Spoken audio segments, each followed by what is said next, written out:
அஸ்ஸலாமு அலைக்கும். குர்ஆன்ல 33வது அத்தியாயம் 5வது வசனத்துல நீங்க குழந்தை எடுத்து வளர்க்குறீங்கன்னா அவர்களை அவர்களுடைய தந்தையருடைய பெயர்களையே விட்டு அழையுங்கள். மேலும் இதுவே அல்லாஹ்விடத்தில் நீதியானது. அப்படி அவங்க தந்தை யாருன்னு உங்களுக்கு தெரியலன்னா அவர்கள் உங்களுக்கு கொள்கை சகோதரர்களும் நண்பர்களும் ஆவார்கள் சொல்லியிருக்கு. இப்போ நம்ம ஒரு குழந்தை எடுத்து வளர்க்குறோம் அப்படின்னு சொன்னாக்கா நம்ம அதுக்குரிய சட்டங்கள் என்ன, நம்ம அவங்களிடத்துல எப்போ நம்மளோட தாய் தந்தை யாரு அவங்களுக்கு அப்படின்றதெல்லாம் நம்ம எப்போ அவங்களுக்கு சொல்லலாம், அது குறித்து விளக்கம். சகோதரி அவங்க கேட்கக்கூடிய கேள்வி என்னன்னா, குழந்தைகளை தத்தெடுத்து வளர்க்கக்கூடியவர்கள் அந்த வளர்ப்பு பிள்ளைகளிடத்தில் எப்படி நடந்து கொள்ள வேண்டும்? வளர்ப்பு பிள்ளைகளாக இருக்கக்கூடியவர்கள் நம்மளை அத்தா என்றோ வாப்பா என்றோ உம்மா என்றோ அழைக்கலாமா? ஏன்னா குர்ஆன்ல அப்படி அழைக்க கூடாது என்று அல்லாஹ் சொல்றானே. உங்களை எவர்கள் பெற்றெடுத்தார்களோ அவர்கள்தான் உங்களுடைய தந்தை, அவர்கள் அல்லாத வேற யாரையும் உங்களுடைய தந்தை என்று அழைக்காதீர்கள் என்றெல்லாம் குர்ஆன்ல கடுமையான எச்சரிக்கையாக இருக்கிறது. அப்படி எச்சரிக்கையாக இப்படி இருக்கும்போது ஒரு தம்பதி அவங்களுக்கு குழந்தை இல்லை, அவங்க ஒரு குழந்தையை எடுத்து வளர்க்குறாங்க அப்படின்னு சொன்னா பிள்ளை என்று நினைச்சுதான் வளர்ப்பாங்க. அந்த குழந்தையும் வளர்ப்பு தாயை வளர்ப்பு தாய் என்று கூப்பிடுவது இல்லை, வளர்ப்பு தந்தையை வளர்ப்பு தந்தை அப்படின்னு அழைக்கிறது இல்லை. எப்படி அழைப்பாங்க? தந்தை என்று தான் அழைப்பாங்க, தாய் என்று தான் கூப்பிடுவாங்க. அப்ப அல்லாஹ் அப்படி கூப்பிடக்கூடாது என்று சொல்லும் போது இப்ப கூப்பிடக்கூடிய ஒரு நிலையெல்லாம் ஏற்படுகிறத நடைமுறையில் அப்படித்தானே இருக்கிறது. அப்ப அல்லாஹ் சொல்றதுக்கு மாற்றமாக நாம செய்யறோமே, இது சரியா? அதனுடைய சட்டங்கள் என்ன அப்படிங்கிறது தான் சகோதரியுடைய கேள்வி. முதல்ல மார்க்க அடிப்படையில குழந்தைகளை தத்தெடுத்து வளர்க்கலாம், அது தப்பு கிடையாது. நபிகள் நாயகம் ஸல்லல்லாஹு அலைஹி வஸல்லம் அவர்கள் ஸெய்த் என்கக்கூடிய ஒருவரை நபி அவர்கள் வளர்ப்பு பிள்ளையாக வளர்த்தாங்க. ஆதாரபூர்வமான செய்திகள்ல பதிவு செய்யப்பட்ட ஒன்று. அப்ப இது புகாரி முஸ்லிம் போன்ற ஹதீஸ் நூற்களில் இருக்கக்கூடிய ஒன்றுதான். நபி அவர்களே வளர்ப்பு பிள்ளைகளை எடுத்து வளர்த்து இருக்கிறாங்க, அது தப்பு கிடையாது. அப்ப இதே மாதிரி நாமளும் ஒரு ஆணையோ ஒரு பெண்ணையோ வளர்ப்பு பிள்ளையாக எடுத்து வளர்ப்பது மார்க்க அடிப்படையில் அது குற்றம் இல்லை என்பதை முதல்ல விளங்கிடுங்க. ஆனாலும் அதற்கு சில நெறிமுறைகளை இஸ்லாம் சொல்லி தருகிறது. ஒரு குழந்தையை தத்தெடுத்து வளர்ப்பது பிரச்சனை இல்லை, ஆனால் சில சட்டதிட்டங்கள் நெறிமுறைகளோடு அந்த குழந்தைகளை வளர்க்கணும். என்ன நெறிமுறைகள்? இப்போ ஒரு ஆண் பிள்ளைகளை நீங்க எடுத்து வளர்க்குறீங்க. இப்படி ஆண் பிள்ளைய நீங்க எடுத்து வளர்க்கும் போது அல்லது பெண் பிள்ளைய நீங்க எடுத்து வளர்க்கும் போது அந்த பிள்ளைகளுடைய ஒரிஜினல் தகப்பன் எது என்பதை அந்த குழந்தைகளுக்கு சொல்லத்தான். சின்ன பிள்ளைகளை சொன்னா விளங்காது. இப்போ ஒரு 6 மாச குழந்தைய நீங்க எடுத்து வளர்க்குறீங்க, உன் வாப்பா இதுதான் உங்க உம்மா இதுதான் அப்படின்னு சொன்னா அந்த குழந்தைக்கு விளங்குமா? பேசவே தெரியாத, புரியவே தெரியாத, அப்ப சொல்ல முடியாது. ஆனால் சொல்ல வேண்டிய நேரத்தில் சொல்லணும். எப்போ அந்த குழந்தை வளர்ந்து வருகிறதோ, எப்போ புரியக்கூடிய தன்மையை அடைகிறதோ அந்த நேரத்தில் இதுதான் உன் தகப்பன், இதுதான் உன் தாயி, நாங்க வளர்ப்பு தாய் தான், நாங்க வளர்ப்பு தந்தை தான் என்று சொல்ல வேண்டிய நேரத்தில் கண்டிப்பாக தெளிவுபடுத்தும். இந்த ஆயத்துல எதை அல்லாஹ் சொல்லி தருகிறான்? உங்களை எவர்கள் பெற்றெடுத்தார்களோ அவங்க தான் உங்களுடைய தந்தை, உங்களுடைய வளர்ப்பு தந்தை உங்களுடைய தந்தை கிடையாது அப்படின்னு எதுக்கு அல்லாஹ் சொல்ல வாரான் அப்படின்னு கேட்டீங்கன்னா, இத மாதிரி ஒரு குழந்தையை நம்ம வளர்க்கிறோம், வளர்த்து நல்ல பெரிய பிள்ளைய ஆகும்போது உண்மையிலேயே பெற்றெடுத்தானா இல்லையா தகப்பன் தாய், அவங்க நின்று இதுதான் என் பிள்ளைங்கிறாங்க, நீங்க வளர்த்திருப்பீங்க. இப்ப 2 பேருக்கும் பிரச்சனை வருது. தகப்பன் யாரு? இந்த குழந்தையுடைய ஒரிஜினல் தகப்பன் யாரு? ஒரிஜினல் தாய் யாரு அப்படின்னு பிரச்சனை வரும்போது அந்த நேரத்தில் நின்றுகிட்டு வளர்ப்பு தந்தையாக இருக்கக்கூடிய நான் தான் அந்த குழந்தைக்கு தந்தை, அது பேச முடியாது. யாரு பெற்றெடுத்தாங்களோ ஒரு விவகாரம் வருகின்ற பொழுது பெற்றெடுத்த தந்தை தான் தந்தை என்று சொல்லணும். இது என்னுடைய வளர்ப்பு தந்தை தான், அதுக்குத்தான் நல்லா அங்கேயும் சொல்றான். உங்களை யார் பெற்றெடுத்தாங்களோ அவங்க தான் உங்களுக்கு தந்தையா இருக்க முடியுமே தவிர உங்களை வளர்த்தவர்கள் உங்களுக்கு தந்தையா இருக்க முடியாது. இது எப்போ பிரச்சனையாக வருகிறதோ அப்பந்தான். சாதாரணமாக கூப்பிடுவது பிரச்சனை இல்லை. யாரையும் நம்ம அண்ணன் கூப்பிடுவோம், உண்மையிலேயே அண்ணனா? ஒரு ஆள் வராரு, அண்ணன் உட்காருங்க அப்படிப்போம். உடனே என் சொத்துல பங்கு தானே கேட்க முடியுமா? ஒரு ஆள் வராங்க, அக்கா உட்காருங்க அப்படின்னா நான் உனக்கு அக்கா, அப்ப அதனால என்ன திருமணம் பண்ணக்கூடாது அல்லது திருமண உறவு எல்லாம் தடை அப்படின்னு சொல்லுவோமா? பேச்சுக்கு, ஒரு உறவுக்கு, ஒரு நட்பின் அடிப்படையில் சொல்லுவோம். அது மார்க்கத்துல யாரையும் அந்த மாதிரி சொல்லிக் கொள்ளலாம், தப்பு இல்லை. இன்னும் சொல்ல போனா அல்லாஹ் இந்த மார்க்க சகோதரர்களை சகோதரர்கள் என்றுதானே அல்லாஹ் சொல்றான். உண்மையிலேயே சகோதரர்கள் கிடையாது. உண்மையிலேயான சகோதரர்கள் யாரு? நம்ம கூட பிறந்தவங்க, நம்ம கூட பிறந்த அண்ணன் தம்பி, நம்ம கூட பிறந்த அக்கா தங்கச்சி, இவங்க தான் உண்மையிலே சகோதர சகோதரிகளாக ஆவாங்க.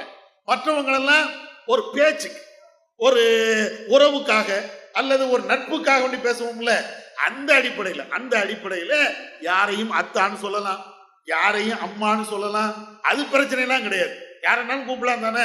பாப்பாங்க வாங்க அப்படிங்கிறோம், அத்தாங்க வாங்கங்கிறோம். ஒரு அண்ணன் தம்பி சொல்ற மாதிரி, அதாவது மற்ற மக்களை நம்ம இப்படி கண்ணியத்துக்காக அப்படி சொல்றோமா இல்லையா?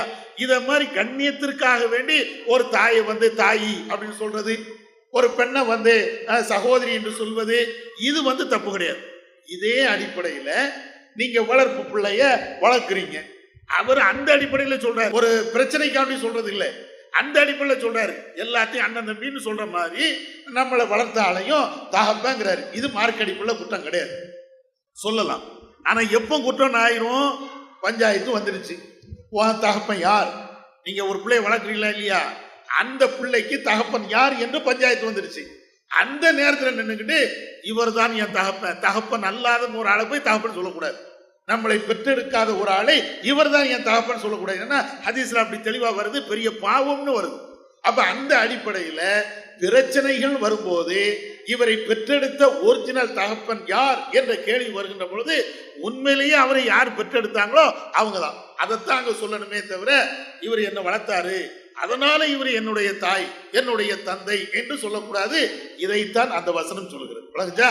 மற்றபடி யாரையும் நீங்க அம்மா என்றோ வாப்பா என்றோ ஒரு கண்ணியத்திற்காக கூப்பிடக்கூடிய அந்த வார்த்தையின் அடிப்படையில சொல்வது தப்பு இல்லை. இது ஒரு நிலை. அடுத்து இரண்டாவது, பொம்பளை பிள்ளைகளை வளர்க்குறோம், ஆம்பளை பிள்ளையும் வளர்க்குறோம், பொம்பளை பிள்ளையும் வளர்க்குறோம். இதுலையும் சில விஷயங்களை நம்ம கருத்தில் கொள்ளணும்.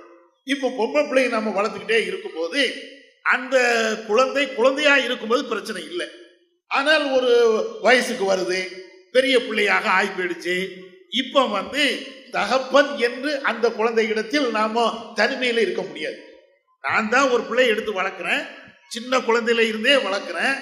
இப்ப அந்த பெண்ணு பெரிய பிள்ளையாக மாறிவிட்டது. இப்போ வயசுக்கு வந்த நிலையில அந்த குழந்தை ஆகிவிட்டது என்றால் எனக்கும் அந்த பெண்ணுக்கும் மகரம். அதை விளங்கிக்கிடுங்க. ஆனா நடைமுறையில என்ன நினைப்போம்?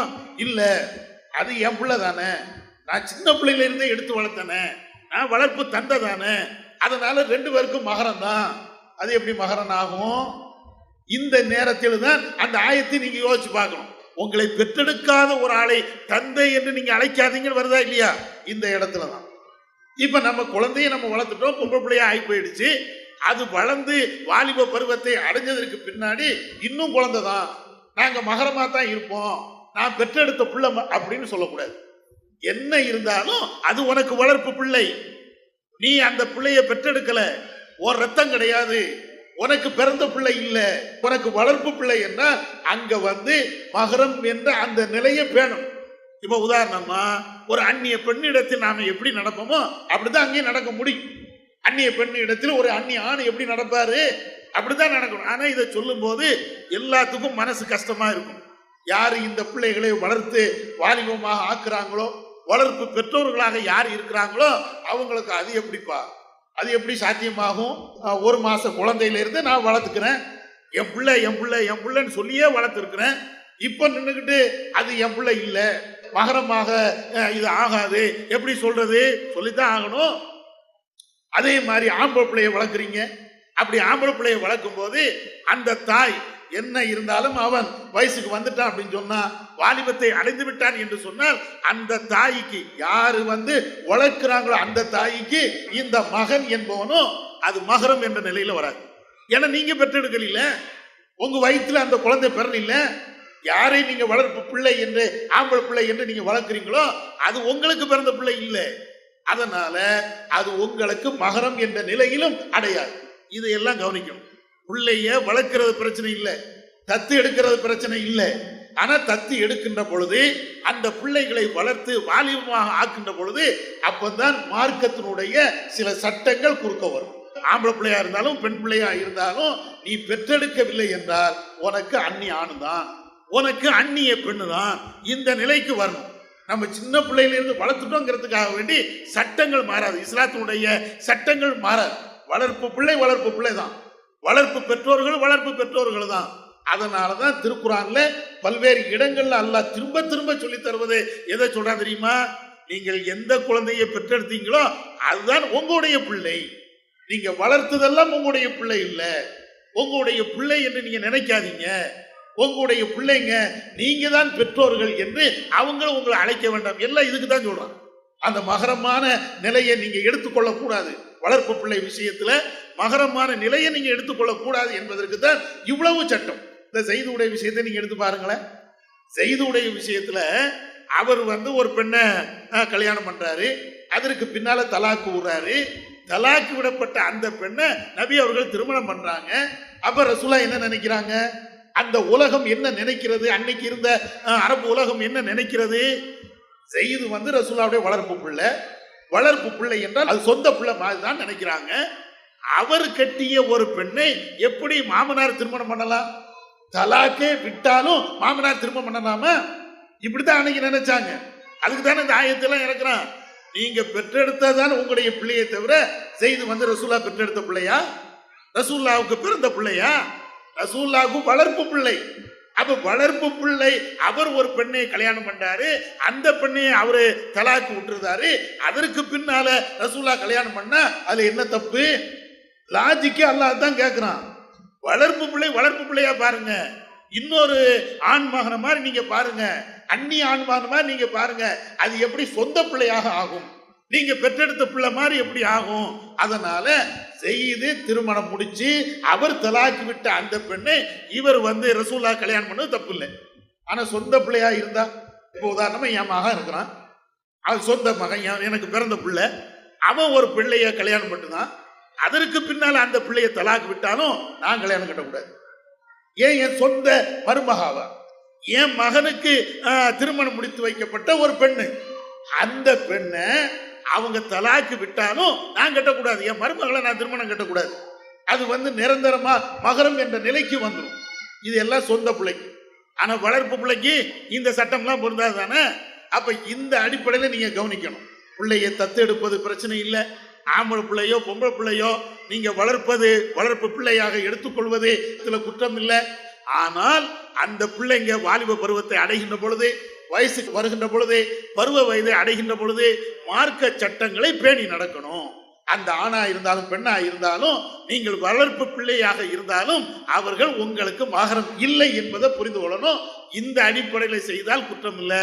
மற்றபடி பிள்ளைகளை வளர்க்கிறது மார்க்கத்தில் குற்றம் கிடையாது. இவ்வளவு சட்டங்கள்லாம் இருக்குது. வளர்க்குறவங்களுக்கு என்ன நன்மை இருக்கு? ரசூலா சொல்லியிருக்காங்க, அவங்க பணத்தை எடுத்து வளர்க்குறவங்க எனக்கு 2 விரல்களை சேர்த்து காமிச்சு சொல்லியிருக்காங்க. அதோட நன்மைகளையும் சொன்னா அவங்களுக்கு ரொம்ப அதில் அவங்க தொடர்பாக என்ன கேட்குறாங்கன்னா, நீங்கள் இந்த குழந்தைய வளர்க்கலாம் என்பதெல்லாம் சொல்கிறீங்க, சரிதான். ஆனால் அதில் நிறைய சட்டங்களையும் சேர்த்து சொல்லிட்டீங்க, அதெல்லாம் சரிதான். ஆனால் இது என்ன நிலையை உருவாக்குது அப்படின்னு சொன்னால், யாருமே வளர்ப்பு பிள்ளைகளை தத்தெடுத்து வளர்க்குறதுக்கு விரும்ப மாட்டாங்களே. இவ்வளோ சட்டம் இருக்கும்போது எப்படி வளர்ப்பாங்க? அப்போ அதில் ஆர்வம் ஊட்டக்கூடிய விதத்தில் நீங்கள் ஏதாவது சொல்லுங்களேன். ஹதீஸில் இருந்து, ஆயத்தில் இருந்து ஒரு பிள்ளைய வளர்த்தால் இவ்வளோ பெரிய நன்மை இருக்கிறது அப்படிங்கிற மாதிரி ஏதாவது சொல்லுங்களேன் அப்படிங்கிறாங்க. அனாதை பிள்ளைகளை எடுத்து வளர்த்தால் அதுக்கு நன்மை இருக்கிறது. அது தாயும் தந்தையும் இல்லாமல் ஒரு அனாதை பிள்ளைகளை எடுத்து வளர்க்கும் போது நீங்க சொன்ன மாதிரி ரசூலா சொல்றாங்க, அனாதை பிள்ளைகளை எடுத்து வளர்க்கக்கூடியவர்கள் நானும் அவரும் நாளை மறுமையில இப்படி இருப்போம். அதெல்லாம் ரசூலா சொல்றாங்க, அதுக்கு இருக்குது. ஆனா தத்தெடுக்கப்படுகின்ற பிள்ளைங்க எல்லாமே அனாதை பிள்ளைகளா இருக்கிறது இல்லை. அதை விளங்கிடுங்க. சில இடங்களில் தத்தெடுக்கப்படுகின்ற குழந்தைகள் அனாதை பிள்ளைகளாக இருக்கிறது. சில இடங்களில் என்ன செய்யறாங்கன்னா, அந்த தாயும் இருப்பாங்க, தந்தையும் இருப்பாங்க. ஆனால் பிள்ளைகளை எங்களால வளர்க்க முடியல, உங்க வீட்டில் இருந்தா நல்லா வளரும், நல்ல படிப்பை நீங்க சொல்லி கொடுப்பீங்க, நல்ல ட்ரெஸ்ஸை நீங்க கொடுப்பீங்க, நல்ல உணவை கொடுப்பீங்க, என் வீட்டில் வறுமை தாங்க முடியல, அதனால நான் குழந்தையை பெற்றுட்டேன், நீங்க வச்சுக்கிடுங்க அப்படிங்கிறாங்க. இது வந்து அனாதைகள் வருமா? அனாதை அப்படின்னு சொன்னா ஒண்ணு தாய் இருக்கக்கூடாது அல்லது தந்தை இருக்கக்கூடாது, இருந்தால் அது அனாதை பிள்ளைகளை வளர்க்கிறதுன்னு வரும். அனாதை டாபிக்கே தனி அது. அதனால அதற்கு நன்மைகள் இருக்கிறது. ஆனால் இது மாதிரி இருக்குதுல்ல, அதாவது வளர்ப்பு பிள்ளைகள் என்று வருகின்ற பொழுது அதற்கு இந்த மாதிரி நன்மை அப்படி ரசூலுல்லாஹ் எங்கேயுமே சொல்லலை. ஒரு கூடுதலான நன்மை அப்படிங்கிற மாதிரி சிறப்புக்குரிய ஒரு நன்மை அனாதை பிள்ளைகளை வளர்த்தால் இருக்குதா இல்லையா, அதை மாதிரி ரசூலுல்லாஹ் இதுக்கு சொல்லலை. அதுக்கு சொல்லியிருக்கிறாங்க, அனாதை பிள்ளைகளுக்கு சொல்லியிருக்கிறாங்க. அதை நீங்க எடுத்து வளர்த்தாலும் சரி, தத்தெடுத்து வளர்த்தாலும் சரி, இல்ல நீங்க வளர்க்கல, அனாதை பிள்ளைகளை யாரோ ஒரு ஆள் வளர்க்குறாங்க, அதற்கு நீங்க வந்து உதவி செய்றீங்க, அதுக்கெல்லாம் சிறப்புக்குரிய நன்மைகள் இருக்கிறது. மற்றபடி வளர்ப்பு பிள்ளைங்க இருக்கிறாங்களா இல்லையா, நீங்க ஒரு தாயும் தந்தையும் இருக்கிறாங்க, அவங்க குழந்தையை பெற்று எடுத்துட்டாங்க, அந்த குழந்தையை நம்மள்ட்ட தந்துருவாங்க, இப்படி நீங்க வளர்த்தால் இவ்வளவு, அது இஸ்லாத்துல இல்லையே. அப்படி ரசூலுல்லாஹ் சிறப்புக்குரிய நன்மை அப்படி ஒண்ணு சொல்லலையே. அப்படி சொன்னா நம்ம சொல்லிடுவோம், ஹதீஸ்ல இருந்தா அது கரெக்ட் தான். ஆனால் என்ன நன்மை கிடைக்கும்? ஒரு குழந்தைய வளர்த்த, ஒரு குழந்தைக்கு பாடம் சொல்லி கொடுத்த, ஒரு குழந்தைக்கு உதவி செய்த, அல்லது ஒரு மனுஷனுக்கு நாம செய்யக்கூடிய உதவி அதுக்கு என்னென்ன நன்மை உண்டோ அது கிடைக்கும். சராசரியாக ஒரு பிள்ளைக்கு நீங்க என்னென்ன உதவி செய்வீங்களோ அதுக்கு ஒரு நன்மை இருக்குமா இல்லையா? அத மாதிரி நன்மைகள் உண்டு. நன்மை இல்லைன்னு நான் சொல்ல வரல. ஒரு குழந்தையை நீங்க தத்தெடுத்து வளர்த்தீங்க அப்படின்னா நன்மையே இல்லை அப்படிங்கிறது இல்லை, சிறப்புக்குரிய நன்மை இல்லை. அதே நேரத்தில் ஒரு பிள்ளையை நீங்க எடுத்து வளர்த்தால் அதுக்கு ட்ரெஸ் வாங்கி கொடுத்துருப்பீங்க, அது ஒரு தர்மம். சாப்பாடு கொடுப்பீங்க, அது ஒரு தர்மம். நீங்க ஒழுக்கத்தை போதிச்சு கொடுத்துருப்பீங்க, அது ஒரு தர்மம். நல்ல நல்ல விஷயங்களை சொல்லி கொடுத்துருப்பீங்க, அது ஒரு தர்மம். குர்ஆன் ஓத சொல்லி கொடுத்துருப்பீங்க, அது ஒரு தர்மம். இது மாதிரி நிறைய நன்மைகள் இருக்குது. இது குழந்தைக்கு மட்டும் இல்ல, வேற யாருக்கு சொன்னாலும் நன்மை உண்டா இல்லையா? அத மாதிரி நன்மைகள் இருக்குதே தவிர சிறப்புக்குரிய நன்மை அனாதை பிள்ளைகளை வளர்த்தால் இப்படியெல்லாம் கூடுதல் நன்மை இருக்குன்னு சொன்னாங்களே, அது நாம பார்த்த வரையிலையும் இவைகளுக்கு இல்லை. அதனால நீங்கள் எடுத்து வளர்க்கக்கூடிய அந்த அனாதை பிள்ளைகளாக இருந்தால் அதுக்கு சிறப்புக்குரிய நன்மை இருக்கிறது. அதே நேரத்தில் சில இடங்கள்ல வந்து அண்ணன் பிள்ளைகளை எடுத்து வளர்ப்பாங்க. அதாவது கூட்டு குடும்பமா அல்லது தனித்தனியா இருப்பாங்க, அண்ணன் தம்பி 4 பேர் இருப்பாங்க, ஒரு ஆளுக்கு மட்டும் குழந்தை இருக்காது. என்ன செய்வாங்க?